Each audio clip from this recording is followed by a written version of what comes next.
Well, good evening, everybody. It is kind of a dreary Sunday evening here in Iowa. Now, for the past 3 weekends, I've been going out trackside to watch trains. The weather's been kind of bad, so I didn't really want to get out today. So I decided, well, I still want to do a live stream, so why don't we live stream some of these trains? Some of my O-gauge trains down here in the basement on my layout in progress down here. Got 2 trains running right now. We'll start them up again in a few minutes and maybe change out some trains as the night goes on. And this is it. This is my O-gauge layout in progress. I've been collecting O-gauge trains for over 20 years, believe it or not. It was actually 20 years last October when I got my first modern O-scale set, and I've just been collecting them ever since. I've made many layouts over the years. This is my second semi-permanent layout. I call it semi-permanent because, as we all know, no layout is truly ever completely finished.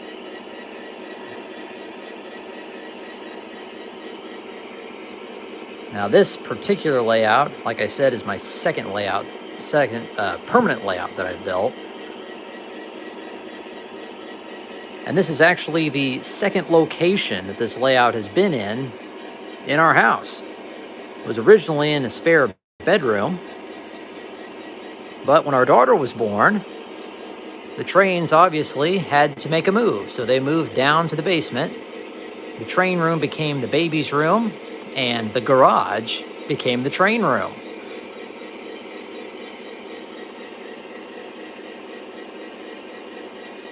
So as you can see, the basic layout, which is just, right up in there, to the edge there, which I've also got an HO scale layout down there that I'm working on, which we might get to that later. The main footprint of this layout was built to go in a spare bedroom.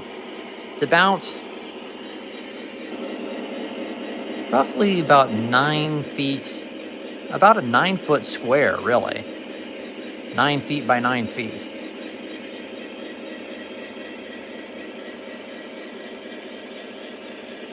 And as you can see, it's still a work in progress. Really, the only thing that I have up so far is the trains and the track, and the wiring is all finished on the trains. Don't really have much scenery up yet, but I do have some building placement. I'll probably start laying out some roads and maybe getting some scenery made after that, but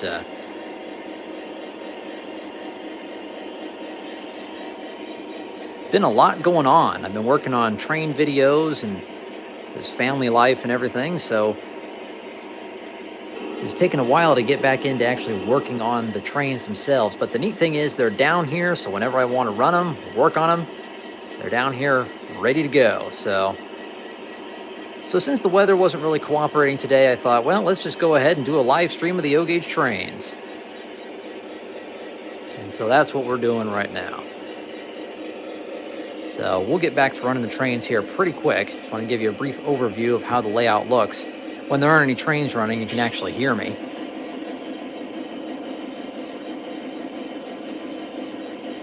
And pretty much the track layout is about the same as it was when it was up in the spare bedroom. Have made a few adjustments though. The outer loop, we'll just follow it around here. It just goes down and around.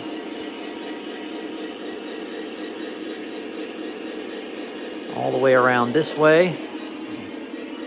Kind of tip it up so you can see up there. There's a little spur for the grain silo. A few hopper cars that are spotted there right now. It goes back around this way.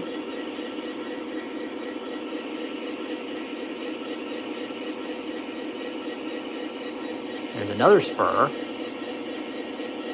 where there's the Menards Morton Salt Building. And then it comes back around this way.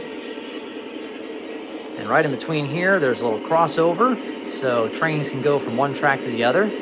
if they are command control engines or if there are two conventional engines.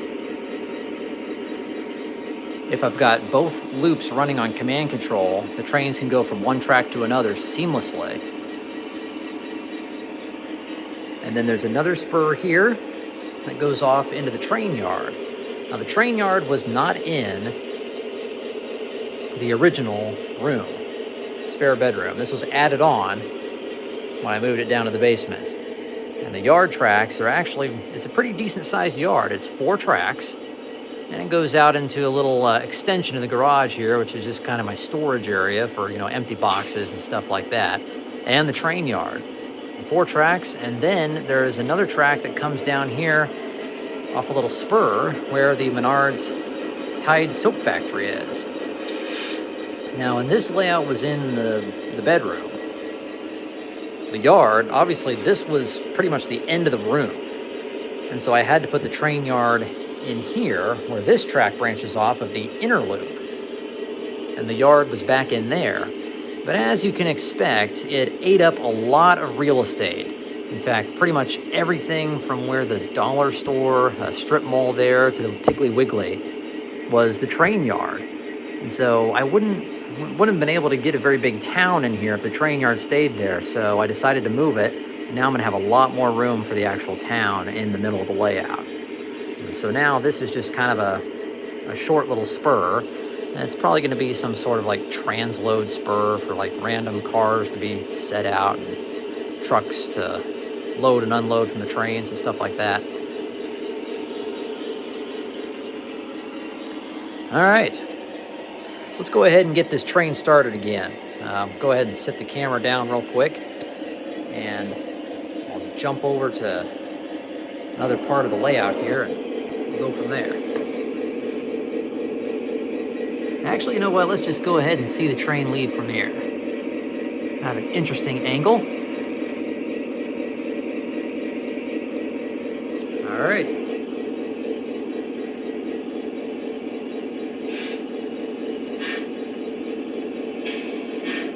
This is the dispatcher. Please stand by. Over.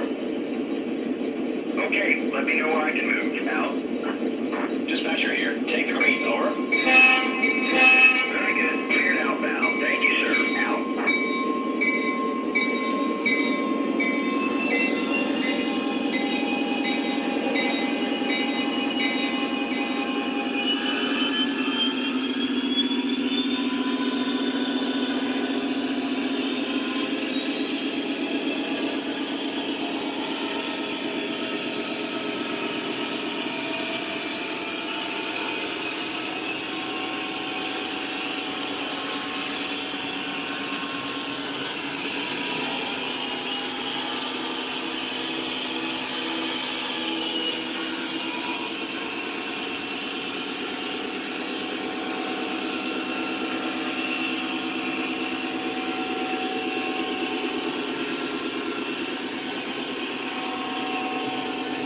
And off we go.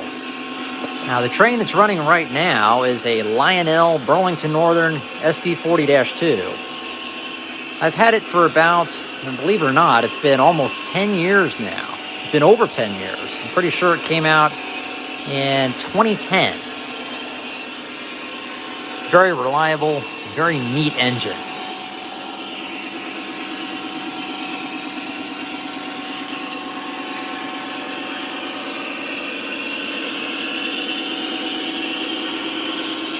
Okay, we're going to duck under here really quick, and I'll show you some of the bottom of the layout here.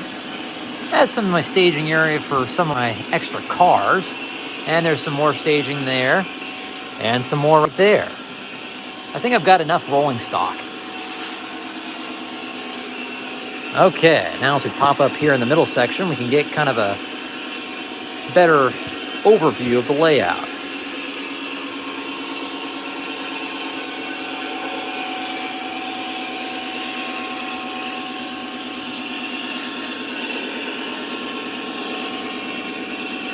Now, this engine is pulling a string of scale freight cars.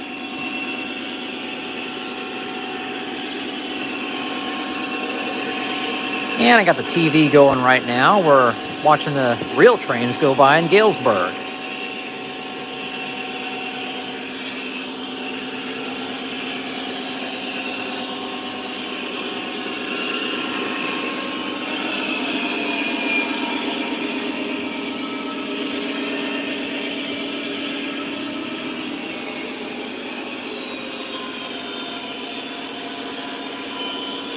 I'll lower the engine RPM a little bit so you can hear me. These trains get really loud. Scale-wise, they're probably about just as loud as the real thing. That's how I like it, though.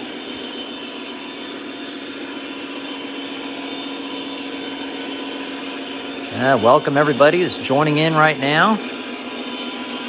And like I say, it's a little later than normal for my live streams, but since I'm at home, it doesn't really matter.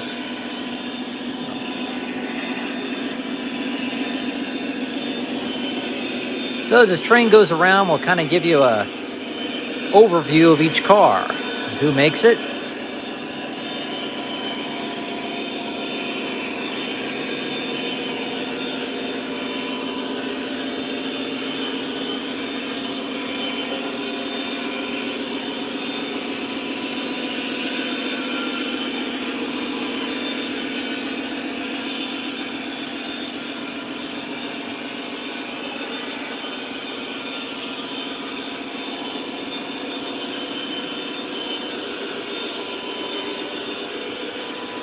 So like I said, the engine is a Lionel SD40-2. Now behind that engine is a full-size boxcar, 50-foot boxcar for the Corinth and Counts Railroad. And that is actually a car that I built. It is made out of paper, believe it or not.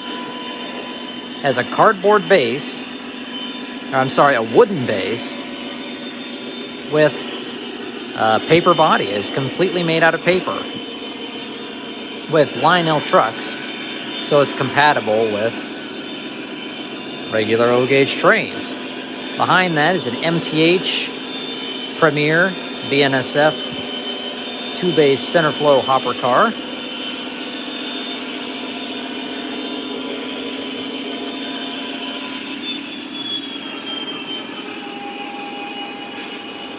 And behind that is a MTH Premier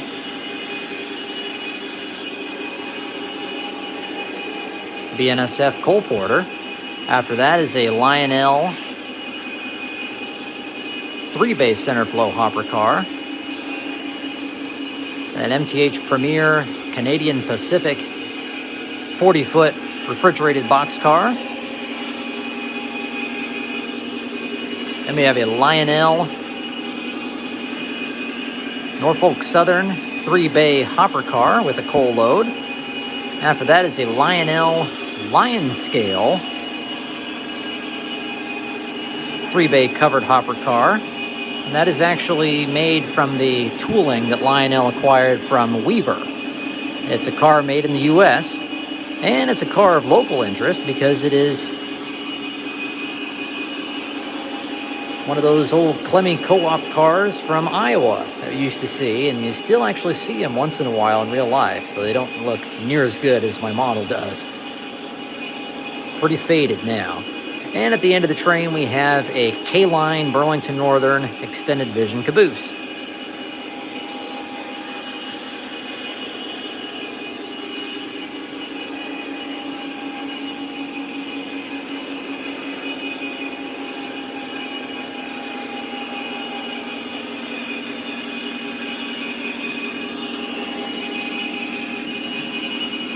So we're going to pull this train into stop for a minute here, and we'll talk about the other train.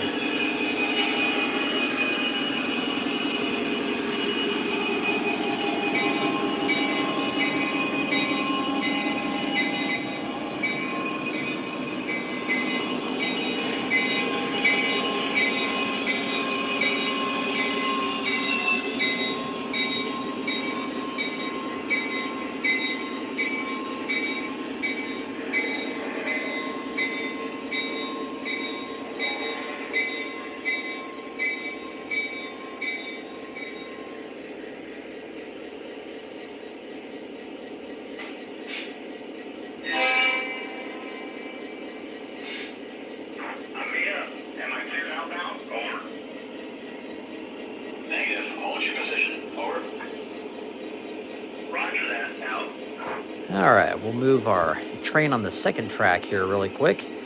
Now I'm using Lionel's older TMCC remote and command base. The newer legacy remote that I had, for some reason the buttons were sticking on it, and I never really took the time to try and fix it or send it off to be repaired. And the way it sounds like Lionel's starting to go away from the old legacy controllers anyways, so I might actually upgrade by getting a cab 2. Or cab 1L, excuse me. I already have a cab 2, but...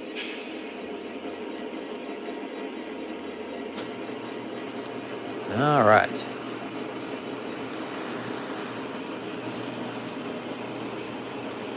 Cab 1L just seems a little more, less likely for glitches and errors and stuff like that.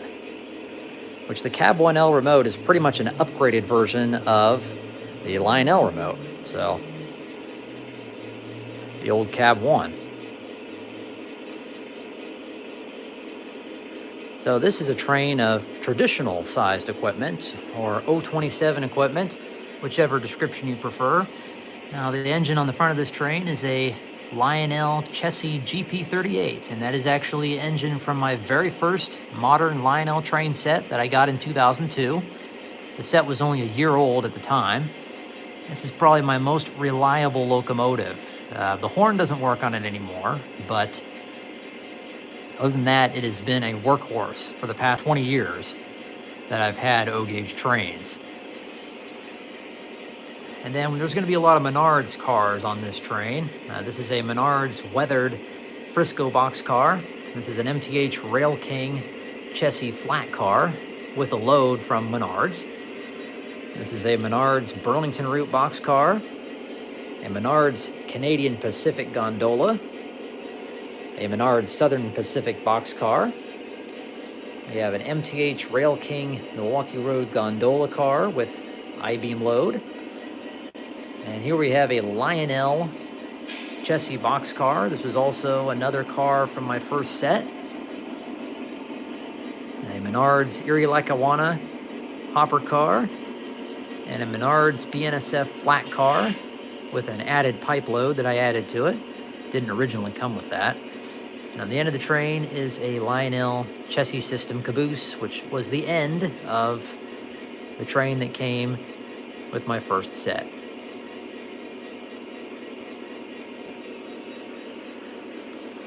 Welcome to the live stream, Kirk. I'm doing good.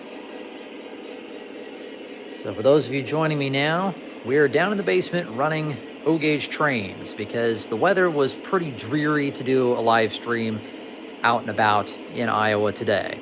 I could have, but it was just really cold and wet and windy, so I didn't really want to get out. So we're just live streaming some O-gauge trains tonight. So now that we've run the train on the outer loop, we'll go ahead and give this the Chessie train a spin here. Now, for some reason, I think it's because these two switches are really close together right here. The Chessie train, the Chessie engine is having some issues getting through there. It just wants to stop. I don't know if it's dirty track or if it's dirty wheels or what it is, but kind of have to make it go really fast through there. So we'll run this one around and then we'll maybe see about putting something else on the tracks for a while.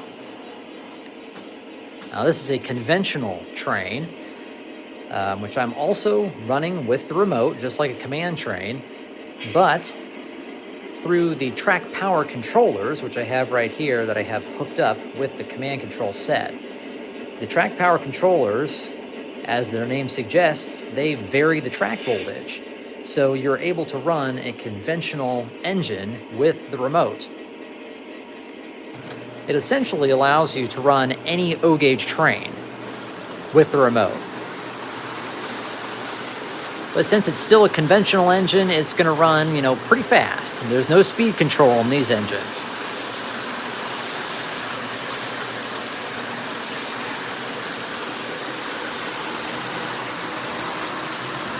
Well, hopefully it doesn't stop here. Here we go. Oh, made it through. All right.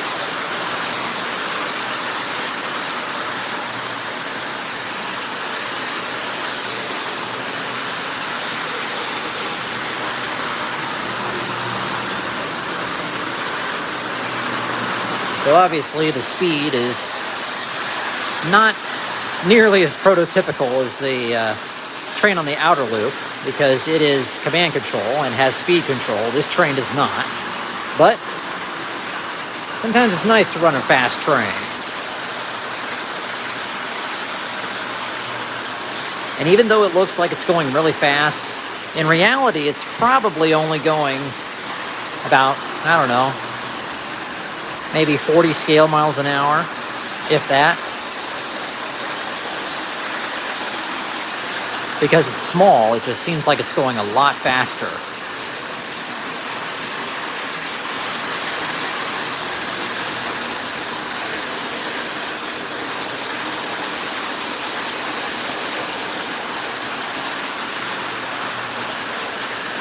So once again, welcome everybody to the live stream.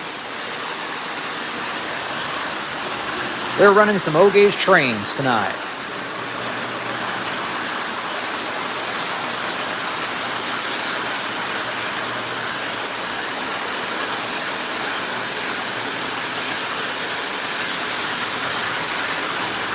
Okay, now that we got this one going, let's go ahead and get our other train going again.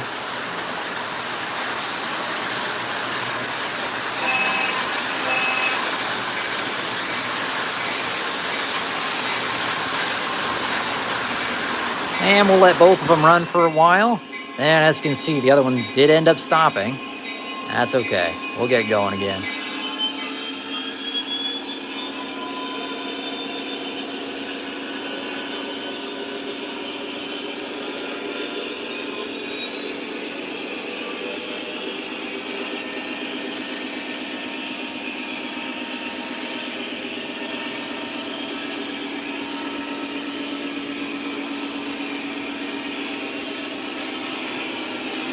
Yeah, for some reason, the Chessie engine wants to stop here.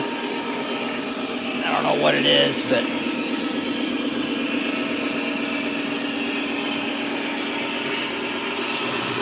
there we go.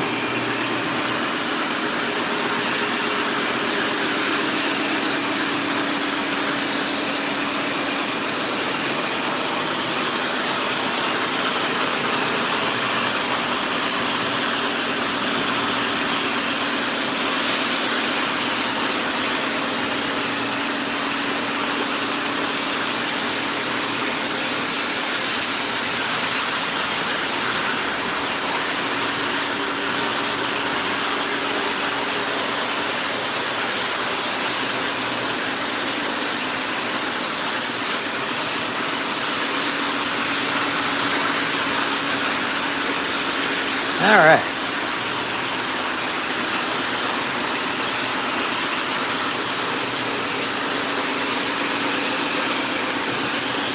I'll sit down the camera here really quick and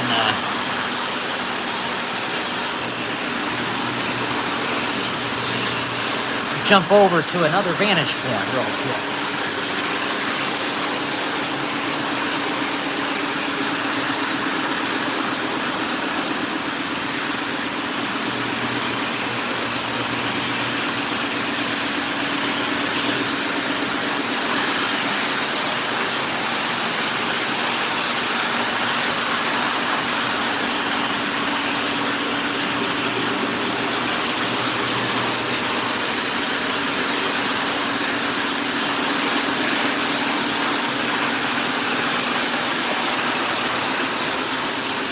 All right, have a better overview from over here again.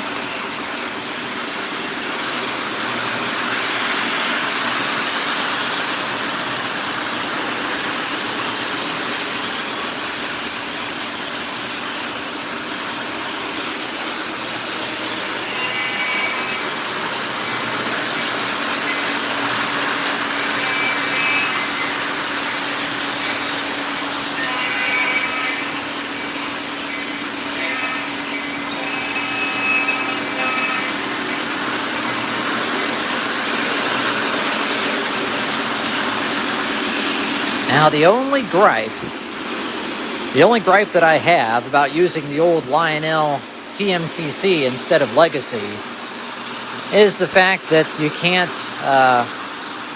unlock the variable horn control of the newer legacy engines. And especially with this engine, it just sounds really broken up. You can't really blast the horn like you could on the legacy controller. But until I get a new cab 1L, just have to do for now. But as you can see, it still runs the legacy engines very well.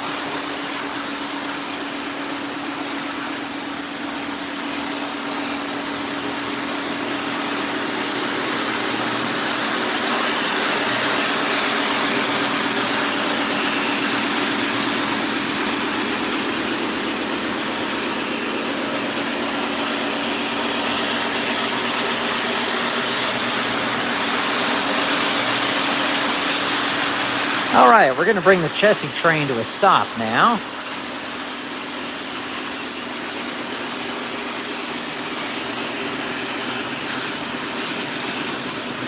And we'll see about maybe putting something else on the inner track. Maybe another freight train.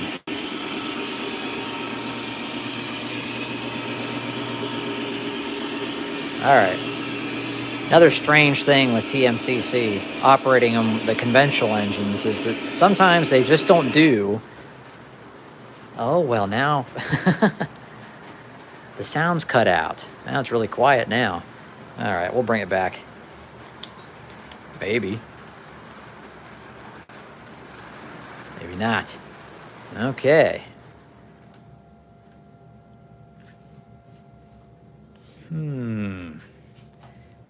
All right. I've had this happen before.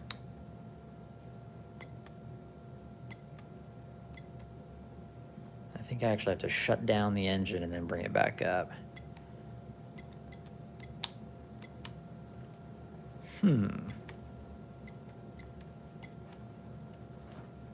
It's very interesting. I have lost the sound on this engine. Okay, halt. When all else fails, push halt. All right. Track 1, boost. Engine 7.1. There we go. So when that happens, it's usually like a dirty spot in the track or something.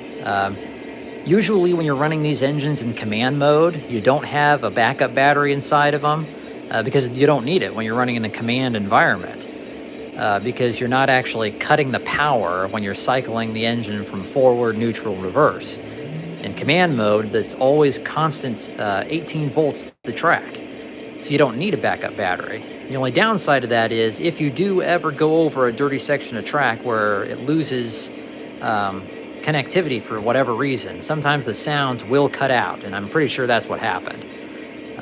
Like I said earlier, I haven't been running trains as much down here, so probably some dust accumulated on the tracks, and for some reason it just made the sounds cut out at that point in time. But when that happens, you just turn the power off and bring it back up, and they'll come back. All right, let's see if I can get this train going again real quick here. There we go.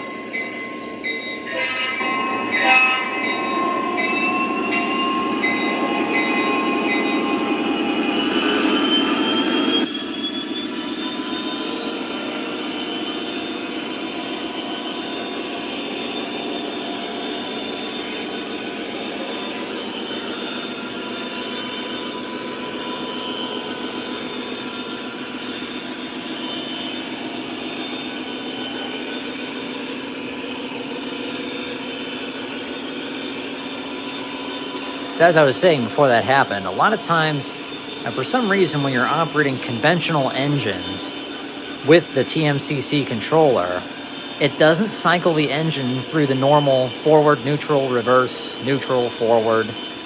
Sometimes you have to push the direction button multiple times to get it to actually go to where you want it to go. But I think that also has something to do with, dirty track or something, because after a while, it'll cycle normally.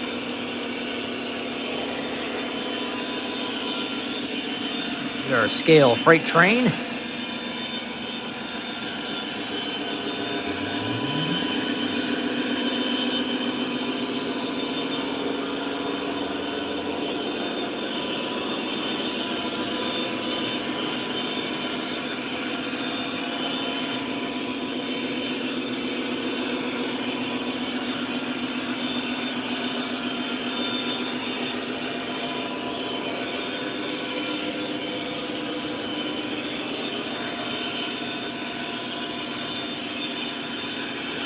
Yes, thank you, Ben. It is a nice SD40. It is, like I said earlier, it is a Lionel SD40-2 from, I'm pretty sure it was from 2010, one of the 2010 catalogs.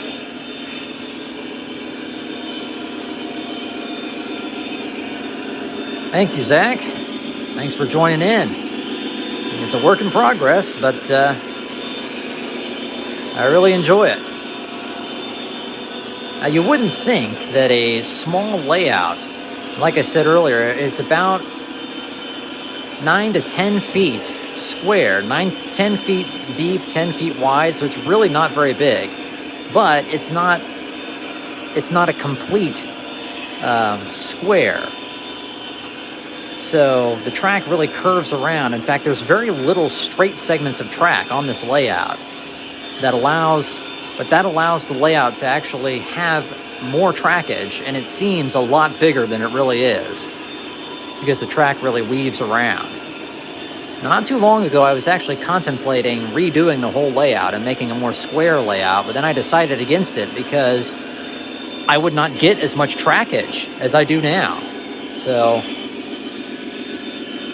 now I just got a question about the curve radius on this track, on my layout. Turn this down one so you can hear.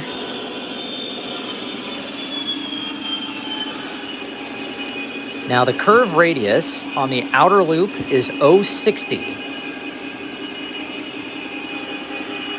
There are some reverse curves where it goes back to 048, like right here.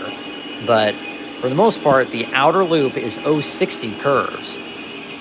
The inner loop is 048, except for some of the reverse curves, which are 060. Now, pretty much, I can operate just about anything that I want to operate on those curves. Except steam engines, but I really don't have any steam engines. I've got a couple, but I don't have any scale ones, so I don't really have to worry about that. Okay, I think it's time to put some different trains on the tracks before we leave for the night.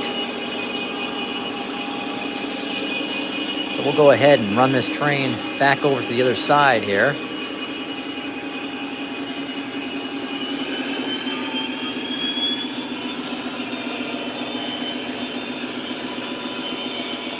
Now, eventually, if I do these live streams more down here, we'll do some actual operating scenarios. We'll actually do some switching and do some other stuff like that. Tonight, we're just going to run trains. We might do some of that later on in future live streams.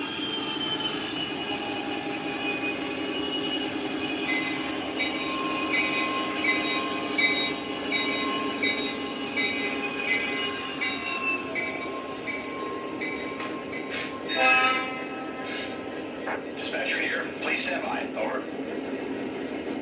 Yes, sir. Standing by now. All right. So we got a question about the tracks in the background. As you can see back there, it is actually a train yard, so it is kind of staging. I'm expecting for it to be just a regular train yard, switching cars in and out and doing some different operating scenarios. But I showed you earlier, I actually have some staging areas for the trains down underneath the layout as well. Okay. So what we're going to do, we're going to sit the camera down over here, kind of where the switches are down there, and we'll start changing out some of these trains. The camera right down by the station here.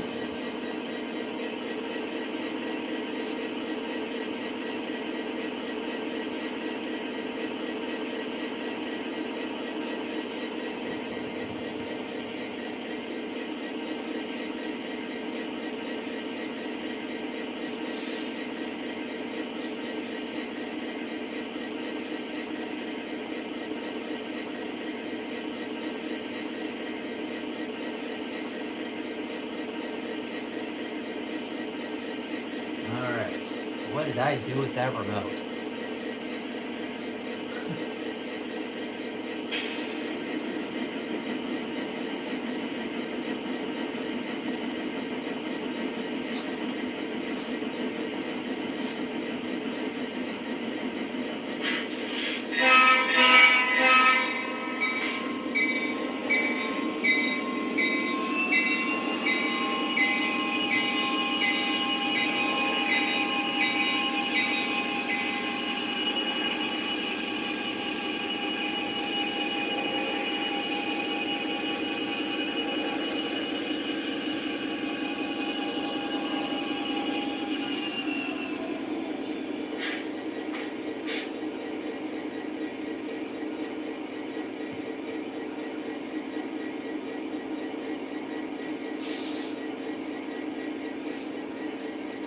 Okay.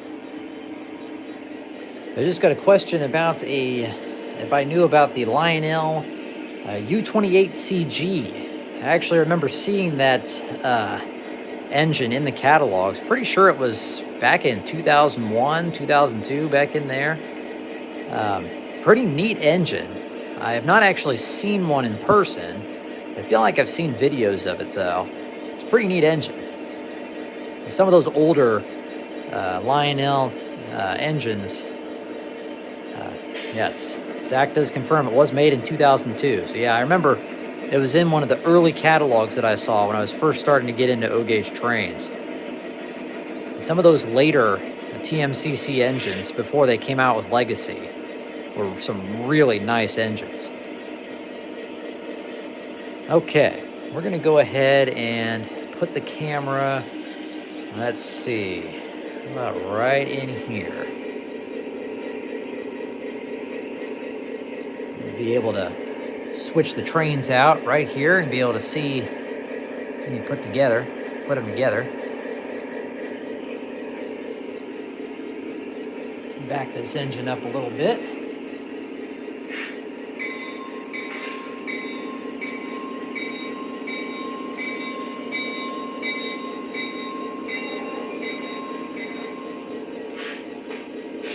Gonna get the slack out of it. And now we're gonna move it forward and we're gonna uncouple from our train.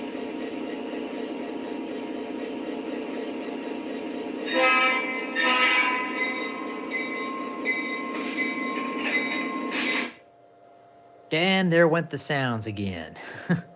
There's got to be a dirty section of track there. All right.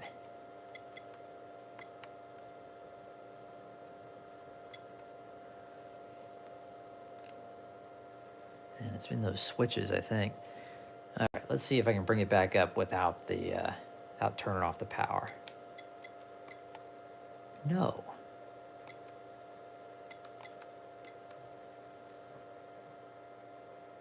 Okay, well, I was going to turn that off anyway, so.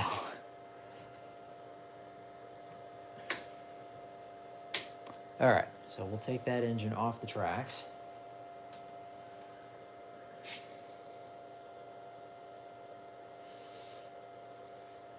Yes, the Burlington Junction Railway ex-Rock Island trackage in Burlington. Yep. Actually did some rail fanning on that one time and actually got the C415 in operation back in 2010. I should have gone down there and got more video of that thing because it's no longer down there. But I think, if I remember correctly, I think it's running in Oklahoma now on a tourist railroad. Pretty sure. I'm glad I was able to get one shot of it before it left.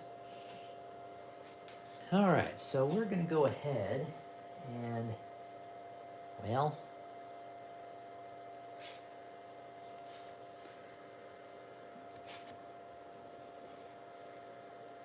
we're just going to go ahead and redo some of the trains here. Let's see, what should I do? Well, first off,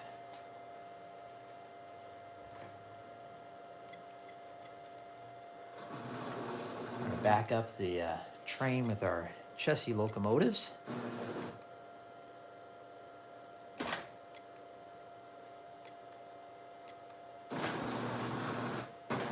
There we go.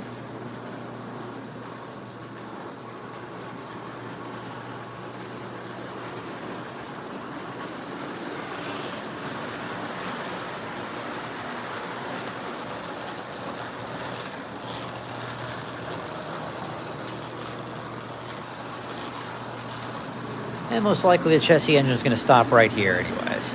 And, yep. Yeah, loose connection in the track. That's okay. All right, so we're going to leave that engine right there as we get our other train ready. It is going to be... And actually, I probably should have left the Burlington engine on the tracks, because what we're going to do is just pretty much swap trains. Well, tell you what. Let me put something else on the track. Another freight engine. So we'll take this engine down with us, down underneath the tables. There we go. And we'll go to where all the engines are staged. Kind of show you what I've got here.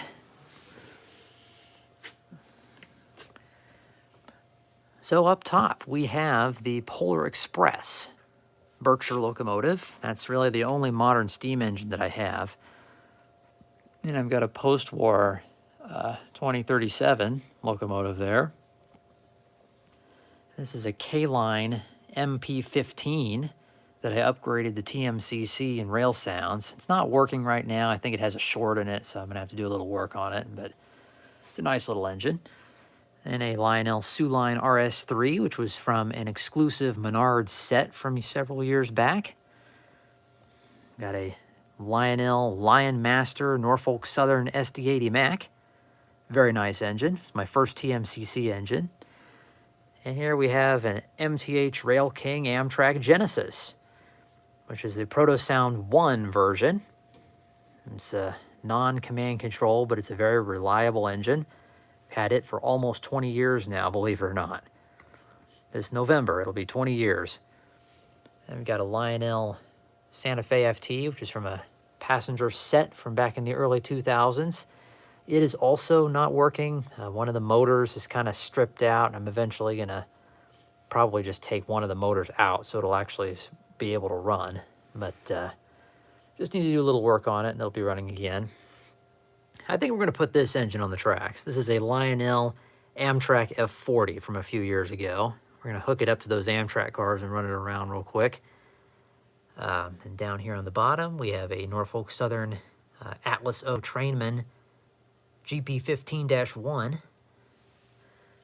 And last but not least is a Lionel BNSF SD70 ACE from the 2008 catalogs. Finally got it in the beginning of 2009. That was my first Lionel Legacy engine. I have 3 of them. That one, the one we were just running, and the Amtrak engine. So we're going to go ahead and get it off the shelf here very carefully. Put the BN engine back in its spot. Kind of wiggle it around there. Okay. And we're going to put the F40 up on the tracks here. Now, did I turn off the tracks? I don't think I did. So we're going to have to be a little careful putting it on, make sure it doesn't short out. So we'll sit the camera down real quick.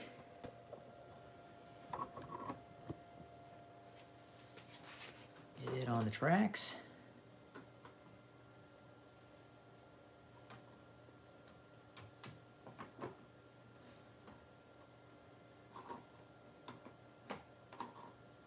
Actually, I think I did turn it off, so it'll be all right. Okay. Now, remote, where are you?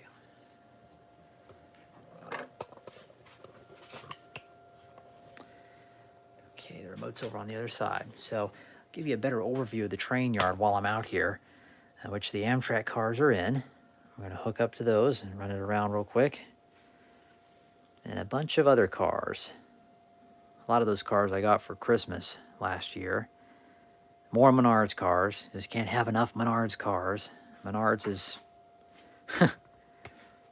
caused me to get back into collecting traditional sized freight cars. I was kind of going away from doing that, and then Menards kind of got me into collecting those again. It's really nice, inexpensive. I mean, they're not the greatest quality, but they're decent enough I really enjoy them. I know a lot of other people do too. So you're just getting into O-gauge trains, or you just want an affordable way to add on to your fleet, get some Menards stuff. It is really nice. Very good value for what you pay. Some of them you might have to tinker around with to get them to working really well, but if you enjoy that sort of thing, which if you're a modeler, you probably do, it's not really a big deal. So, I mean, it's a great value. So get some Menards cars. They're fantastic. This is not an ad for Menards, obviously, but it's I just really like their stuff. Really good for the hobby, what they've done. As you can see, probably a lot of my buildings are Menards as well. In fact, almost all of them that I have out right now. But enough about that. Let's get to running some more trains here before we run out of time for today's live stream. I don't want to be going too long because my phone has been on the battery this whole time, and I don't really know how long it's going to hold up. So surely it'll be able to go a little longer. So, okay, we're going to go ahead and go back through here and get this Amtrak engine fired up and get it running around.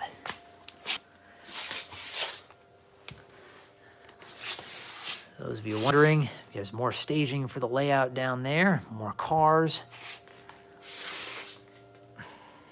Okay. Back within reach of said remote.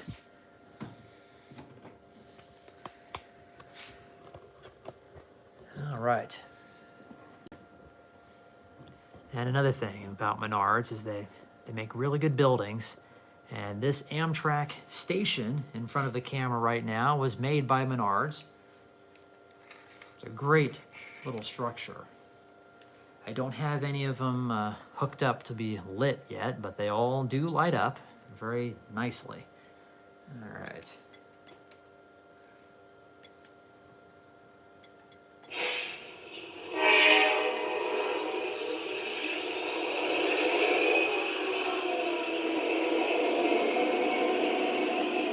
Okay, we're gonna pull up the F40 really quick here.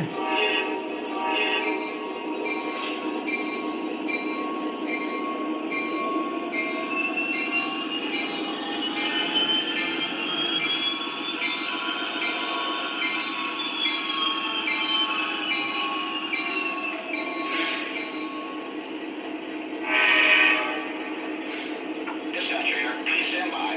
Over. Acknowledged. We got a clear signal. Out.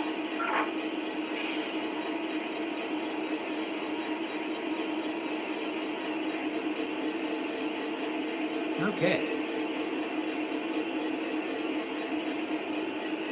Now we're gonna move the camera now to show you what we're gonna do here. We're gonna flip the switch down there and back up to those Amtrak cars. Get that train out on the line. So this is what I gotta do down here. Gotta duck under and go back around. Eventually, when I get older, I'm gonna have to design a layout that does not have duck unders, but it works here. Okay, am I past the switch? Yes, I am. Here we go. Might be a little tricky to hook it up to the front of that car in a curve, but we'll help it. Okay, fire the back coupler.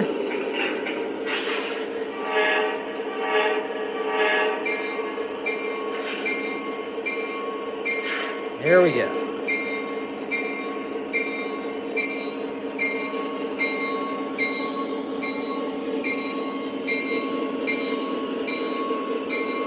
Oh, yes.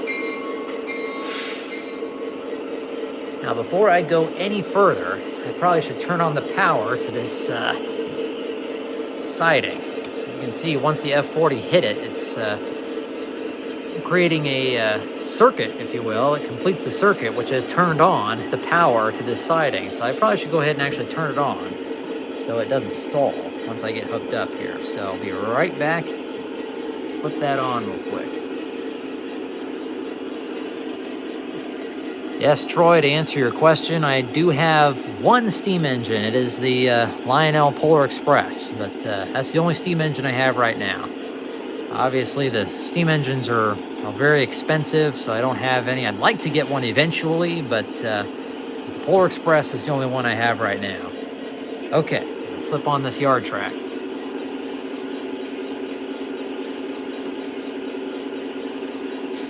All right, power's on.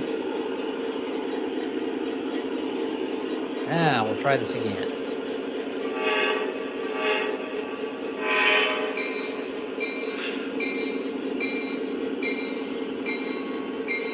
And it's not prototypical to see Mr. Hand, but we're going to help it this time.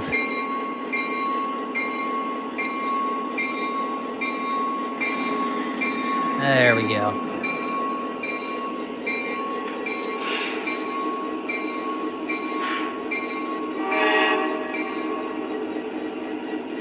All right.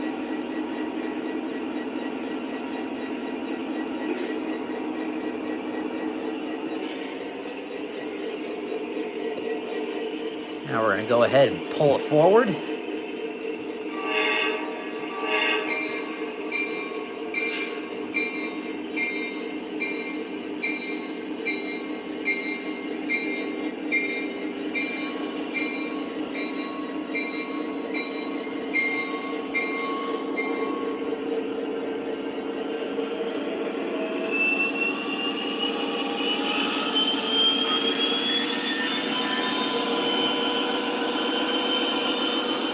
So I got a question asking about the K-Line MP15. I've had that engine for, I'd like to say, about 5 or 6 years, at least, give or take.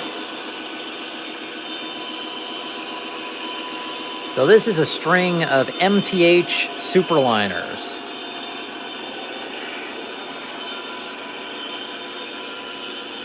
All right.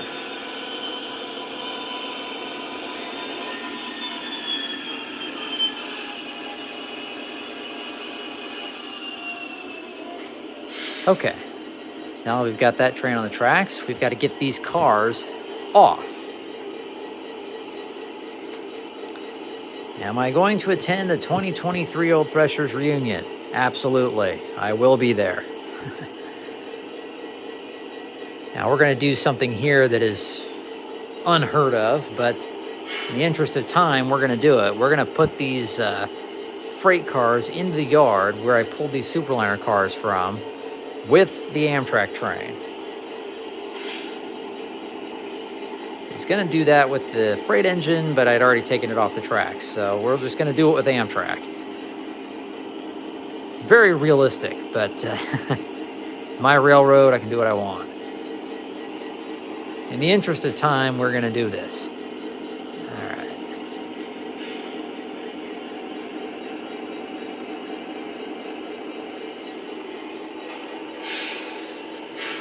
Yes, I was at the 2022 Old Threshers reunion. Still working on the video, nibbling away at it.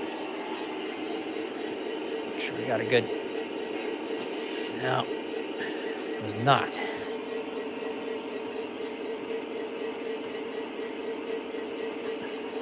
Let's see here.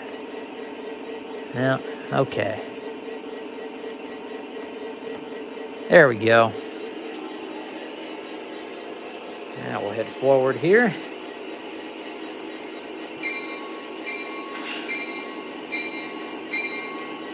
Now, an interesting side note, Amtrak did used to haul mail and express boxcars on the end of their trains, but not whole cuts of freight like this. We're just going to pull them forward so we can get them in the siding, and then we'll run Amtrak around for a little while. Then it'll probably be time to call it a night. It's almost 9:30, so... Yes, A train. It's the 90s again. Amtrak freight on the end. Yes, MTH did make some Iowa Interstate 513 and 516 engines. I believe Lionel did as well. If I remember right, Lionel did not get the headlight placement correct for those engines, though. Okay. Now we're going to go ahead and throw the switch here for the siding again. Get these cars in the siding.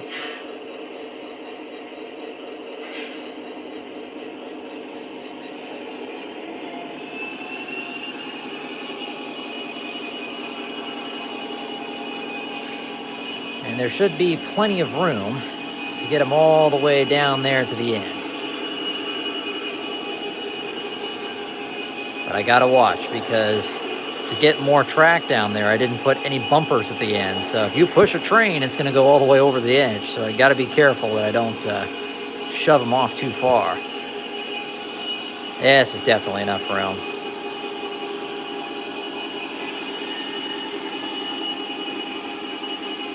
Maybe. Oh yeah. And about right there. That's good.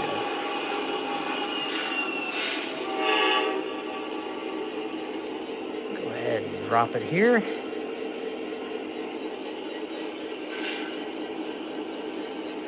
All right. So we did get a little switching in tonight.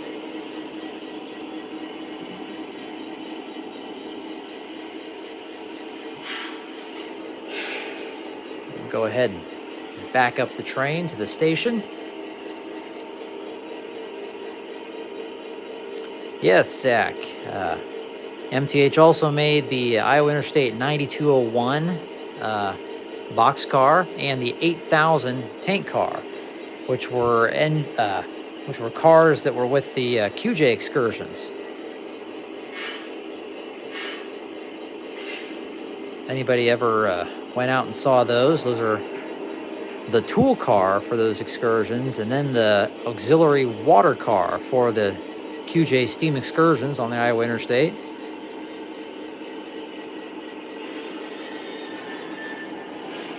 All right, we're going to spot this train so that the first sleeping car is on the platforms.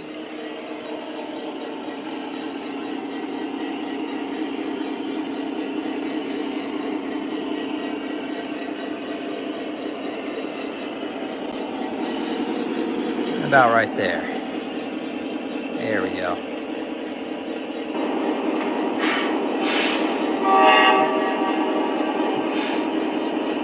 This is the dispatcher. Please stand by. Over. Roger. Standing by. Out. Now, I don't know if I have it out. Let me look real quick here. Kind of an add-on to the comments I was getting on the Iowa Interstate freight cars.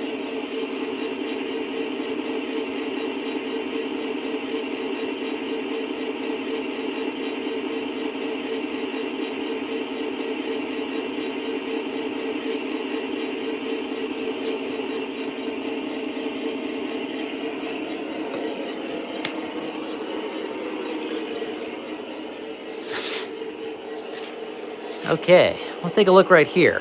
What do I have here? Oh yeah, it's Iowa Interstate 9201. I bought that car at Galesburg Railroad Days several years ago, and I obviously bought it because of the QJ excursion, seeing the actual car. I couldn't believe that MTH actually made it, so I had to have it. They also had the Tank Car 8000, but I did not get that car. I also got a question if I've ridden the California Zephyr. Yes, I have. I've ridden the California Zephyr multiple times between Ottumwa and Chicago, and I have ridden the California Zephyr 3 times all the way out to Emeryville.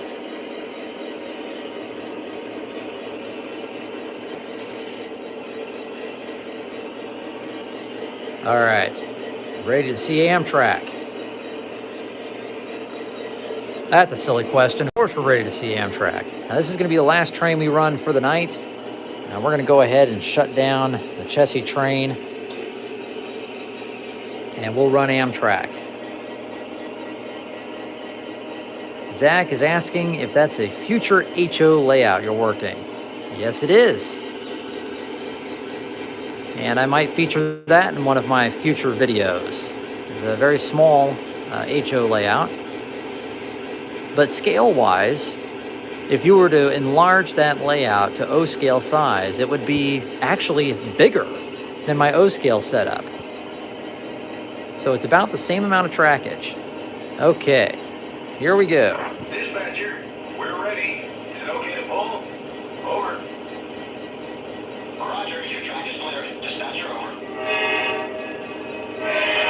Dispatcher, agreed. Out.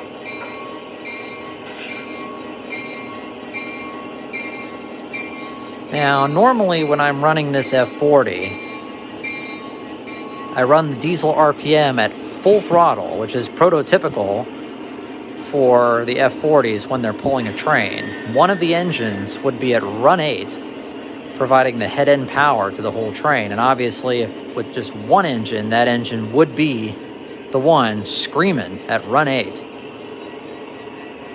I'm probably not going to do that right now because it gets really loud.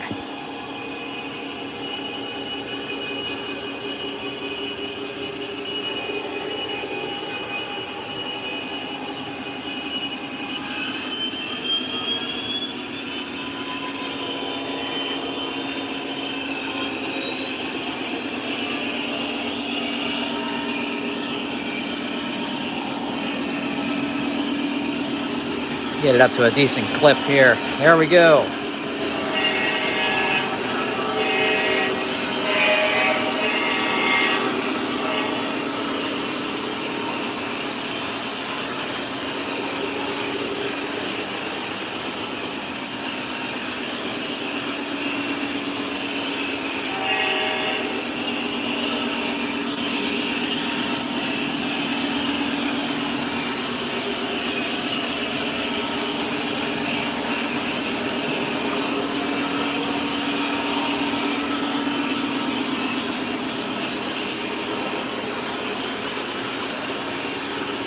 All right, so there it is.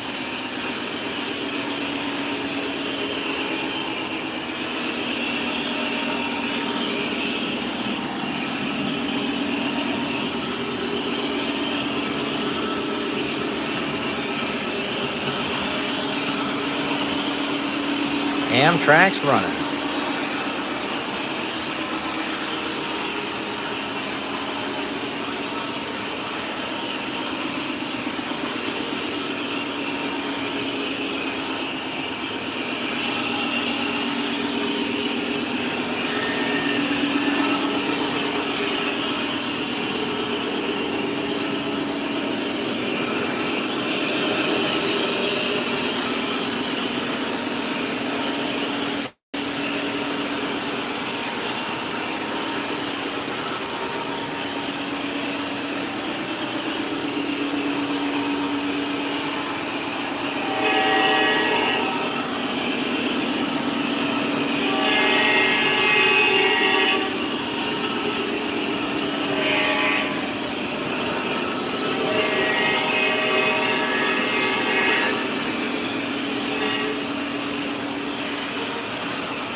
Okay, we're gonna have it run a few more loops around and then we'll go ahead and park it for the night.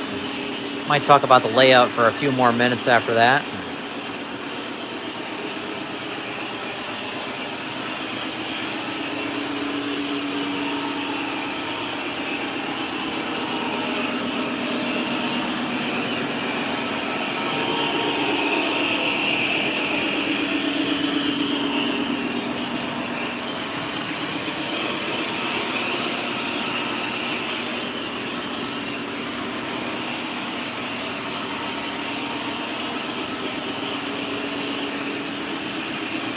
Yeah, one more run around and then we'll go ahead and pull it into the station. I'll go ahead and switch sides here real quick.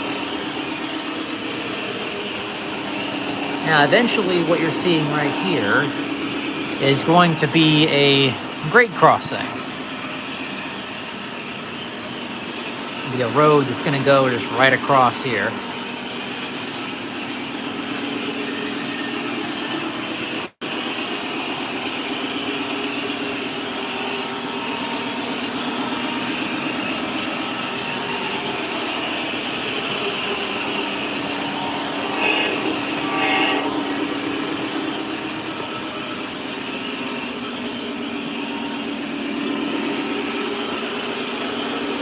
All right. So many of these views, you're going to see the antenna for the Cab 1 controller in the video. That's okay.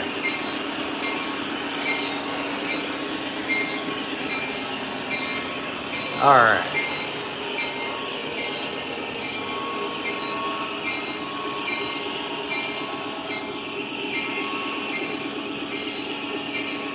We'll stop the train with the coaches this time.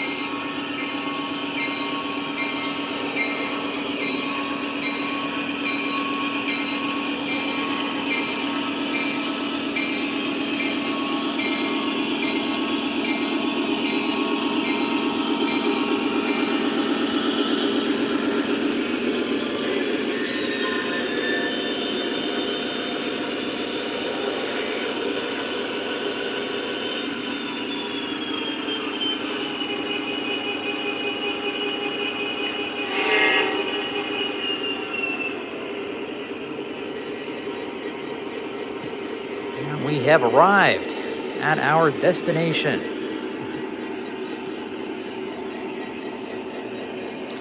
Always been a huge Amtrak fan, so obviously when Lionel came out with this engine, a modern Amtrak passenger diesel. Of course, the F40 may not be considered very modern anymore, but it still is to me. So I knew I had to have one.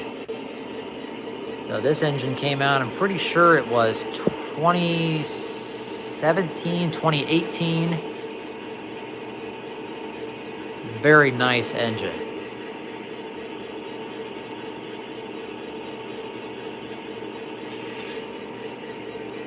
Get a close up at it here.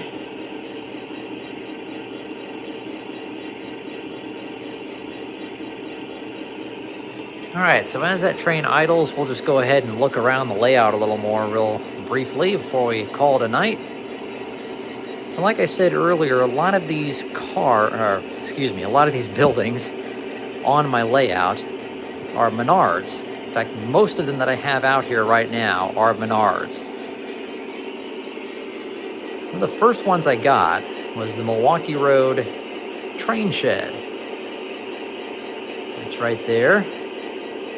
And over there we have the FedEx facility, the strip mall, the Morton Salt Factory,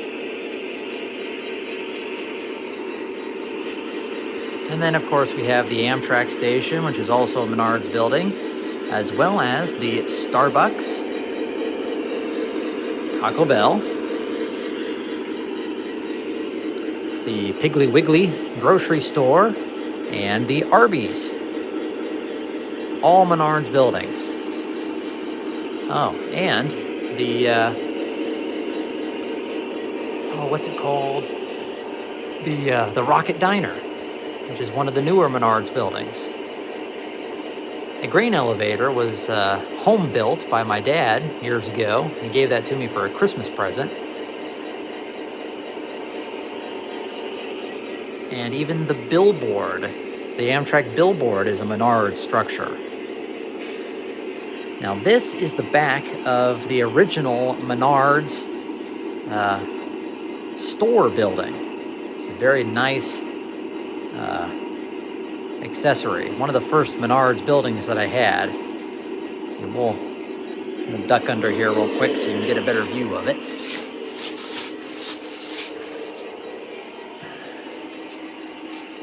There it is. Like I said, I haven't gotten a lot of these hooked up yet, but once I do and get some roads laid out here, the layout will really be coming together. This, of course, is the old Lionel water tower. And over here, you have an MTH Rail King Union Pacific switch tower and the Menards Tide Soap Factory. I actually have many more buildings than what I have out right now. Probably what I'm going to have to do, since I don't have very much real estate on this layout, is I will rotate buildings every once in a while. And maybe even change the road layout here and there, just to kind of get the most out of all the buildings that I have.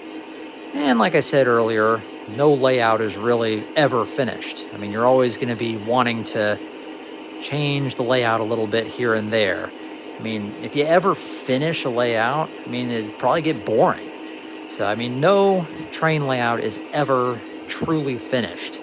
You're always going to be tinkering around with it somewhat here and there. And that's not even including, the trains that you run. I mean, eventually you might, sell some of your trains, get new trains, change them out once in a while. It's one of the great things about this hobby is that there's always something new to get, and there's always something new to change. Always something fun to do.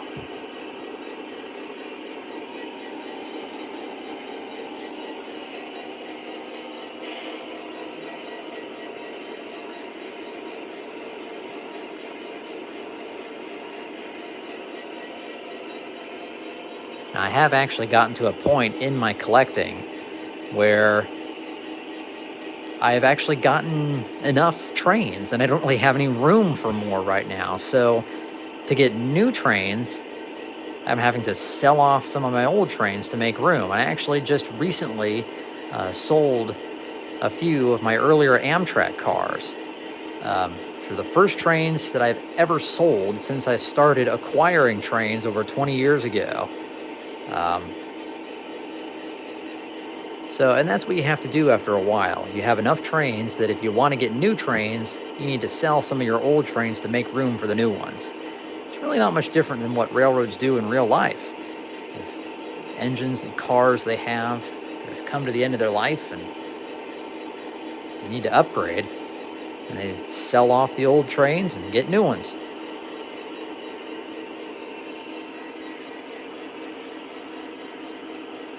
So eventually the road that I'm planning to have come through here, it's going to come through right here, kind of curve around there past the front of Menards, wind around there by the strip mall, and then go straight that way and across the tracks again where Arby's is.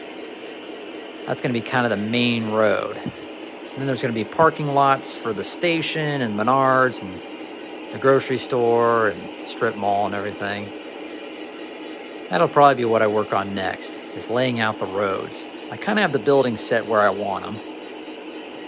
And there's room in between the Piggly Wiggly and the Arby's for something else, for another building. I don't know what it's going to be yet, but there's enough room for another building there, so I'll probably put one there. Another room for a building there on the corner too, so I don't know what'll go there. Maybe a house or a barn, like a farm scene or something. So yeah, there's a lot of room for opportunity on this layout. Now, several people have asked me, so I'm going to go over there really quick before we call it quits for the night. The HO scale layout. We're going to take a brief look at that really quick. So we'll duck under here and we'll scooch over there.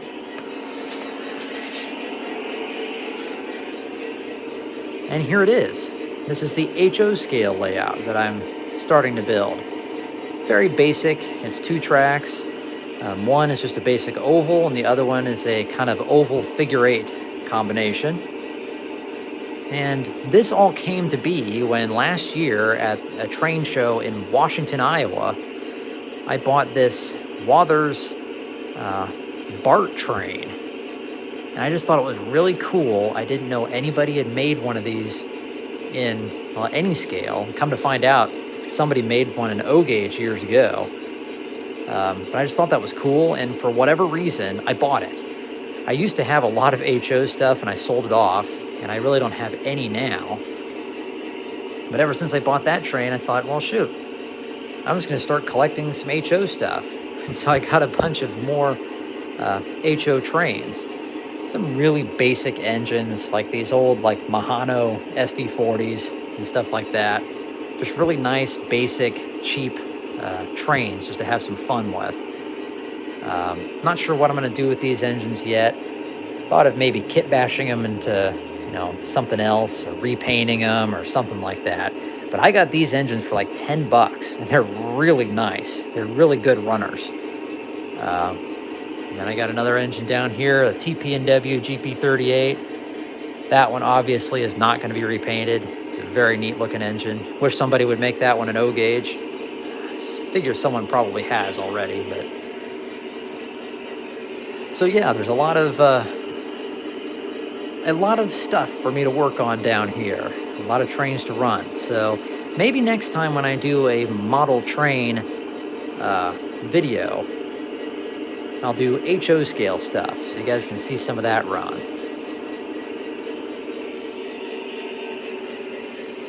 And more O gauge. Obviously, I have a lot more O gauge stuff to run too than just what I've run tonight. So I think we're going to go ahead and call this a end of the live stream. I'd like to thank you guys for joining in, and the videos I'm working on right now. If you didn't see my most recent post, the Canadian Pacific train at sunset, go ahead and watch that. Kind of my tribute to the beginning of Canadian Pacific Kansas City. My next big videos I'm going to work on, still working on Old Threshers. It'll be the next one out, the next big video. And after that, it's going to be Union Pacific's Big Boy and other freight trains across Iowa from 2019 and earlier years. And then after that, it's going to be the Iowa Interstate from 2021 and 2022. The QJ's final runs before the overhaul, as well as the Union Pacific donation special across Iowa last November. And a few other trains as well. So those are my next 3 big videos that I'm working on right now, as well as some smaller videos and future live streams. I've been doing one of these live streams every week for about the past month, so I'm going to keep on doing that.